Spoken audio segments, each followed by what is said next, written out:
नमस्कार दोस्तों, हमारी आज की कहानी है सास ने बहू से कहा, क्यों मेरे बेटे को बार बार फ़ोन करके परेशान कर रही हो? तुम्हें मायके नहीं जाना तो नहीं जाना। मधु बहुत ही संस्कारी एवं सुशील लड़की है।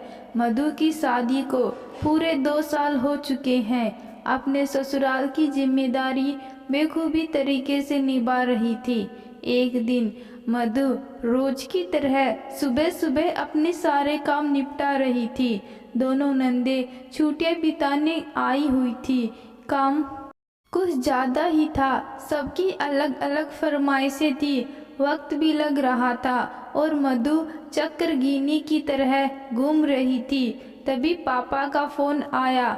माँ को पैरालिसिस अटैक आया है, इसलिए जल्द से जल्द तुझे यहाँ पहुँचना होगा। यह खबर सुनते ही मधु के होश उड़ गए। मानो सब कुछ रेत की तरह फिसलता हुआ नजर आने लगा। माँ का चेहरा मधु की आंखों के सामने आ रहा था। ऐसा लग रहा था कि दौड़कर चली जाऊं, उड़कर पहुंच जाऊं उनके पास, लेकिन यह मुमकिन नहीं था। इसलिए फटाफट विवेक को फोन किया। उन्हें स्थिति से अवगत कराया और टिकट करवाने के लिए कहा, लेकिन उनका जवाब था कि एक बार मम्मी से पूछ लो या पापा से कहो कि मेरे पापा से एक बार परमिशन ले ले। विवेक, इसमें पूछने या परमिशन लेने वाली क्या बात है? और वैसे भी मैं मम्मी को बताकर ही आऊँगी। आप जल्दी से टिकट बनवा दीजिए। मैं बैग पैक कर रही हूँ। शाम की गाड़ी से निकलूंगी तो रात को 10 बजे तक पहुँच जाऊंगी। इस बीच मम्मी को भी बता दूंगी। अरे यार, दीदी आई हुई है। ऐसे में तुम चली जाओगी तो मम्मी गुस्सा होगी। ऐसे करो, एक बार पापा से फ़ोन करवा लो। इस समय मैं फ़ोन नहीं करवा सकती, बाकी मम्मी से पूछ लूँगी। बस आप टिकट बनवाइए जल्दी। विवेक की बातें सुनकर मधु को बहुत गुस्सा आ रहा था, लेकिन इस समय वह किसी प्रकार की बहस नहीं करना चाहती थी, क्योंकि वह जानती थी कि विवेक वह है जो आज भी अपनी माँ के आंचल से निकलना नहीं चाहते। लिए फोन रखकर मधु ने मम्मी जी से जाकर बात की और जैसे कि उम्मीद थी, मम्मी जी ने साफ शब्दों में मधु को मायके जाने से मना कर दिया। मम्मी जी, मेरी मम्मी हॉस्पिटल में भर्ती है। उनकी कंडीशन सीरियस है। ये मैं आपसे परमिशन लेने नहीं आई, केवल आपको बताने आई हूँ।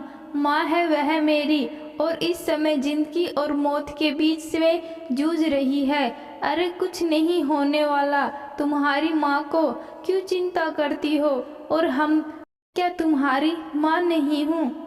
हम क्या तुम्हारा परिवार नहीं है? और यह जो तुम्हारी नंदे आई हुई हैं, इनका क्या? यह भी तो हजारे अरमान लेकर आई है ना कि भाभी के साथ घूमने जाएंगे, सेवा करवाएंगे। उनका क्या? और वैसे भी परमिशन के लिए फोन नहीं किया समधी जी ने। माँ जी, पहली बात तो यह परमिशन मांगने का समय नहीं है, और दूसरी बात, घूमने जाने के मौके तो बाद में मिल जाएंगे, लेकिन यहाँ जो हालत है उसे देखते हुए मेरा जाना बहुत जरूरी है। बाकी आपकी मर्जी। इतना कहकर मधु अपना बैग पैक करने लगी। ही जानती थी कि इस बीच मम्मी जी ने विवेक को कोई नई पट्टी पढ़ा देंगे। थोड़ी देर बाद मेरा फोन बज उठा। देखो तो विवेक का ही फोन था। हेलो, क्या हुआ? टिकट बन गई क्या? अरे यार, टिकट क्या बनाऊं? मम्मी तो मना कर रही है और तुम कह रही हो टिकट बना दो, टिकट बना दो। अब बताओ क्या करूं मैं, तुम समझो। हाँ, अगर मम्मी मना कर रही है तो मत जाओ। विवेक, चाहे कोई मुझे परमिशन दे या ना दे, लेकिन मैं अभी मायके जाऊंगी, मतलब जाऊंगी। आप अगर टिकट करवा सकते हैं तो बताइए, मैं बस स्टैंड जाकर डायरेक्ट बस पकड़ लूंगी। इतना कहकर मधु ने फ़ोन काट दिया और जल्दी जल्दी सामान पैक करने लगी। दिल में एक छोटी सी उम्मीद थी कि विवेक थोड़ी देर में टिकट करवाकर फ़ोन करेगा, लेकिन आधे घंटे तक जब कोई रिप्लाई नहीं आया तो मधु ने उन्हें मैसेज किया, लेकिन कोई जवाब नहीं आया।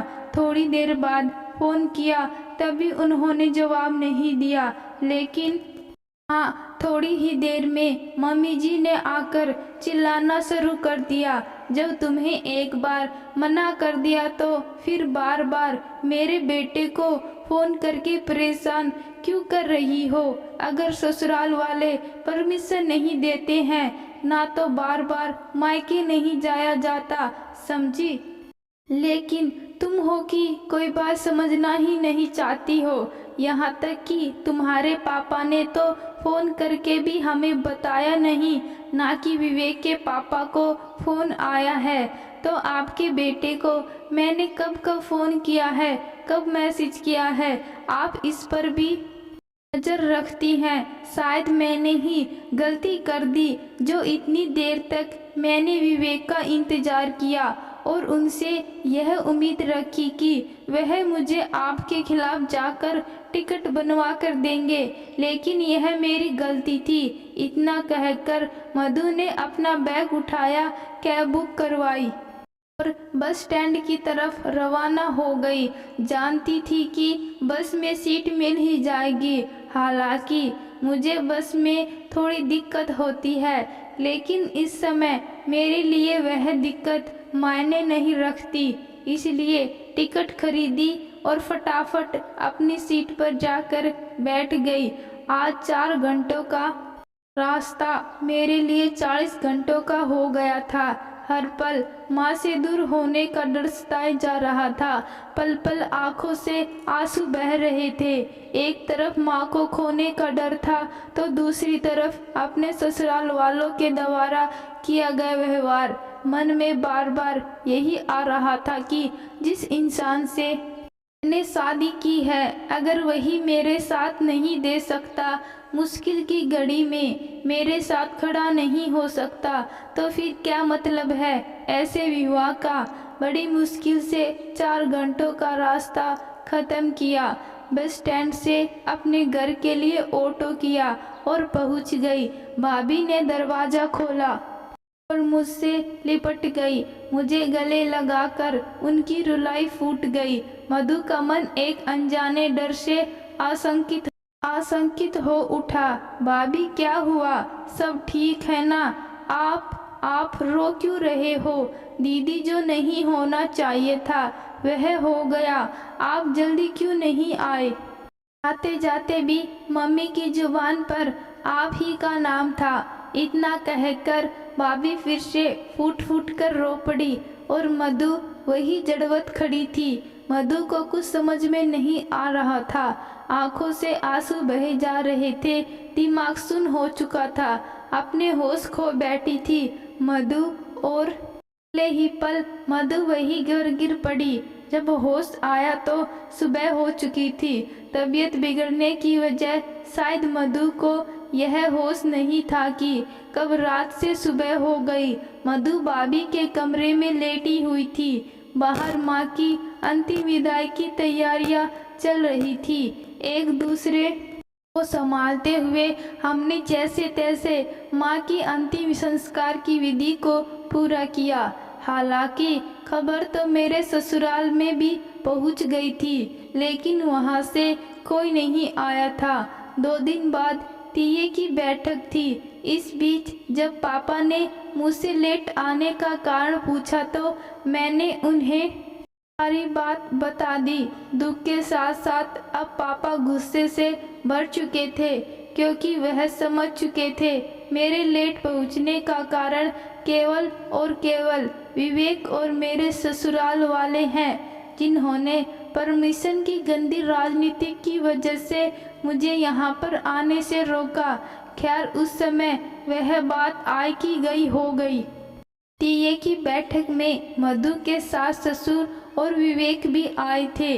ऐसे समय में पापा ने सभी मेहमानों के बीच में मधु के ससुर जी से मधु के यहाँ रहने की परमिशन मांगी, क्योंकि माँ की मृत्यु के बाद इतना तो बेटी का हक होता है कि सारे रीति रिवाज पूर्ण होने तक वही रहे।